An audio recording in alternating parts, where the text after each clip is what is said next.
पुरुष मित्र का साथ मिलकर पति की हत्या, पुलिस ने 4 को गिरफ्तार कर भेजा जेल।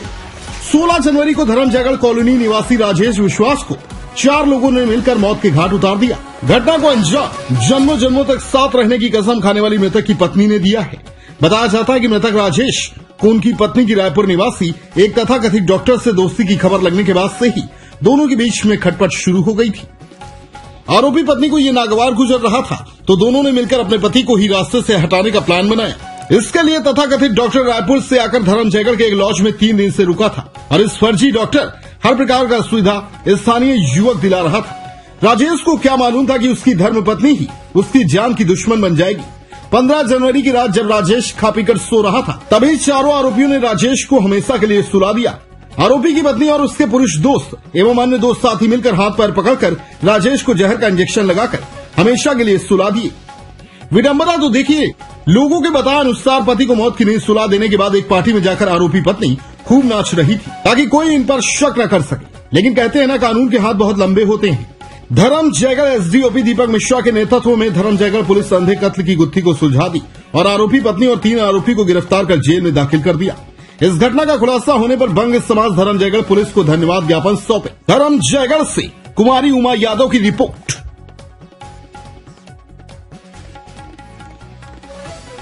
अधिकारी दीपक मिश्रा और रमेश तिवारी और अन्य जो साइबर सेल के जो अधिकारी कर्मचारी आए हुए थे, उनके प्रयास से ये जो घटना जघन्य हत्याकांड की घटना घटित हुआ, इन्होंने बहुत ही जल्द बहुत ही शीघ्र ही इसका इन्वेस्टिगेशन करके इसको पर्दाफाश किए और जो आरोपी है उनको गिरफ्तार करने में सफलता प्राप्त की। इसलिए बंग समाज, छत्तीसगढ़ बंग समाज इनको धन्यवाद ज्ञापन प्रेषित करता है। मैं आपको पहले ही बताना चाहूंगा कि इस संबंध में हमने इनके त्वरित कार्रवाई हो, इसके लिए प्रदेश बंग समाज ने इनको और माननीय गृह मंत्री एसपी साहब को, अनुग्रह अधिकारी सबको ज्ञापन भी दिए थे और उसके बाद जब इन्होंने त्वरित गति से इस घटना का पर्दाफाश किया तो हमने बंग समाज के लोगों ने इनको धन्यवाद ज्ञापन आज प्रेषित किया।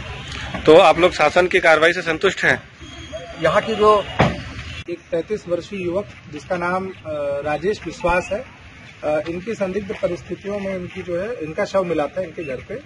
प्रारंभिक पूछताछ के लिए जब धर्मजयगढ़ थाने से टीम गई थी तो उनको परिजनों ने पहले हार्ट अटैक होने का एक संदेह जताया था, परंतु पंचनामा कार्रवाई के दौरान जब बॉडी को देखा गया कपड़ों को हटा करके, उस समय जब हमारी बात हुई तो सीआई साहब स्वयं इसमें पीएम के दौरान वो इसमें उपस्थित रहे और जब बारीकी से देखा गया तो सीने में 6 पंक्चर मार्क्स थे जो कि किसी नुकीली वस्तु, पतली वस्तु, सुई जैसी वस्तु से आना हमको संभव लगा। डॉक्टरों ने भी इस चीज को जब देखा तो संदेह व्यक्त किया कि ये मामला कुछ और है, हार्ट अटैक नहीं कुछ और हो सकता है। इसके बाद फिर हमने इस मामले में वीडियोग्राफी कराई पोस्टमार्टम की और पोस्टमार्टम जब किया गया तो देखा गया कि रक्त स्राव काफी ज्यादा मात्रा में हुआ था हार्ट से। इससे ये स्पष्ट हुआ कि हार्ट में किसी नुकीली वस्तु से वार हुआ है। डॉक्टर ने ये ओपिनियन हमको दिया। प्रथम दृष्टया ही मामला हत्यात्मक प्रवृत्ति का हमको परिलक्षित हो रहा था। 17 तारीख को इनका चूंकि क्रियाकर्म का संस्कार था, 18 को हमने इसकी वाइफ को पहले चूंकि घर में वाइफ और ये थे और हमको जो आसपास के लोगों से जानकारी मिली थी तो उसके हिसाब से वाइफ पे शुरू से ही संदेह था। वाइफ पे संदेह होने के कारण जब उससे पूछताछ के लिए उसको लाया गया, इनके मोबाइल्स की जांच की गई। मोबाइल्स में इन्होंने साक्ष्य छुपाने की दृष्टि से पहले ही काफी सारा डेटा डिलीट कर रखा था। इसीलिए चूंकि एसपी साहब की जानकारी में हमने ये मामला लाया था, इसको लेकर स्थानीय बंग समाज की तरफ से भी काफी अपेक्षाएं थी कि इसकी अच्छे से जांच हो, निष्पक्ष जांच हो। इसलिए मामले की गंभीरता को देखते हुए स्वयं जिले के एसएसपी साहब ने इसमें मुझे मॉनिटरिंग में लगा रखा था। साइबर सेल के लड़के आए हुए थे। इन्होंने जब मोबाइल से डेटा रिकवर करना चालू किया तब ये मामला थोड़ा थोड़ा खुला। थोड़ी देर की पूछताछ जब हुई टेक्निकल बेसिस पे और जो हमारे पास जानकारी थी उसके बेस पे, तो ये महिला ने फिर खुल के हमको बताया। इसने हिकमत अमली से पूछताछ में अपना जुर्म कबूला। इसने घटना का पूरा वृत्तांत बताया। इस मामले में इस महिला के साथ साथ 3 अन्य लोग और शामिल हैं। एक इसकी बेस्ट फ्रेंड ये बोलती है पड़ोस की महिला है जिसका नाम पायल विश्वास है, जो राजेश विश्वास की पत्नी, मृतक की पत्नी जो है प्रिया विश्वास, ये एक मुख्य आरोपी ये भी है। चारों मुख्य भूमिका में है, किसी की भी भूमिका कम या ज्यादा नहीं है, सभी बराबर के इसमें दोषी हैं। इसकी सहेली प्रिया विश्वास, इनका एक पुरुष मित्र है, स्थानीय लड़का है मोइन खान, शेख मोइन, वो भी इसमें शामिल है। 20 वर्षीय युवक है, वो भी इसमें डायरेक्ट रूप से शामिल रहा है। और इनका एक चौथा साथी जो रहा है इस पूरे घटनाक्रम में, इस वारदात को अंजाम देने में, उसका नाम फिरिज यादव है।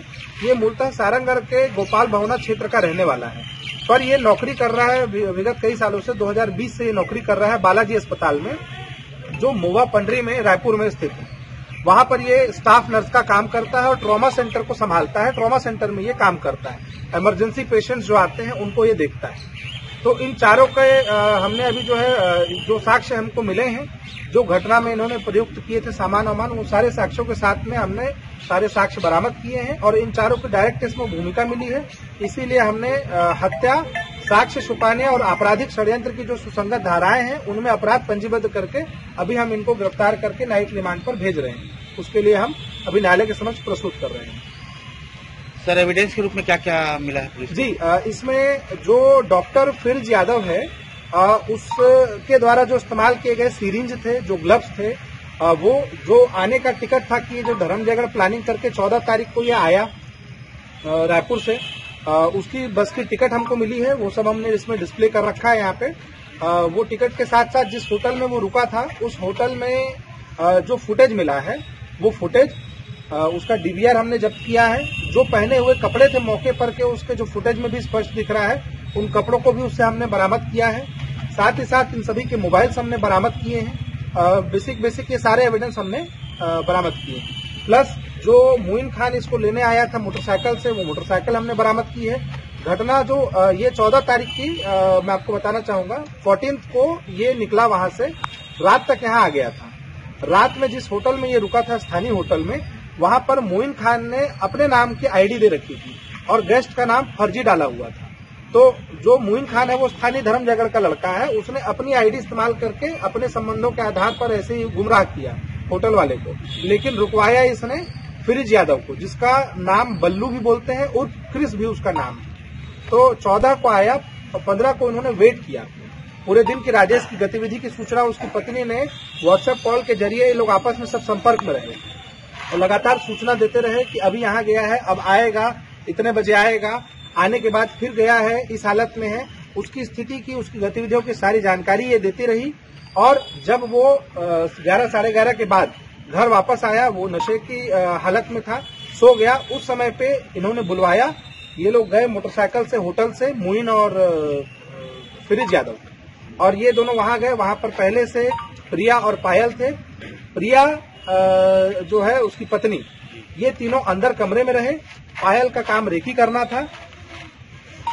मारने के दौरान में इन्होंने हाथ पर पकड़ा। जब वो होश में आने की कोशिश में आया, जैसा इन्होंने हमको वृत्तांत बताया है, तो इसको पहले जो है इन्होंने जो इंजेक्शन यूज किया है, इसके 3 वॉयल इसने पहले से रेडी कर रखे थे। पहले उसने वो 3 वॉयल उसको इंजेक्ट किए। बाद में इत्मीनान करने के लिए, उसकी मृत्यु सुनिश्चित करने के लिए 3 और वॉयल दिए ताकि ओवरडोज हो जाए। जिस समय वो वॉयल दे रहा था, आप देख सकते हैं इंजेक्शन की सिरिंज मुड़ गई है। वॉयल देने के दौरान उसके हार्ट को रप्चर कर गया सिरिंज। इसके कारण इंटरनल उसका जो है वो हेमरेज टाइप का हुआ और रक्त स्राव ज्यादा होने के कारण आंतरिक जो है वो उसका हार्ट भी फेल हो गया। ये लोग वहां से भागे नहीं। ये 15 मिनट इन्होंने वहां पर इत्मीनान से इत्मीनान किया है। बाकायदा उसकी नब्ज चेक की है। नब्ज चेक करके वहां से निकले हैं। तो ये पूरा प्लान और एक कोल्ड ब्लडेड मर्डर था जो इन चारों ने प्लान करके किया है।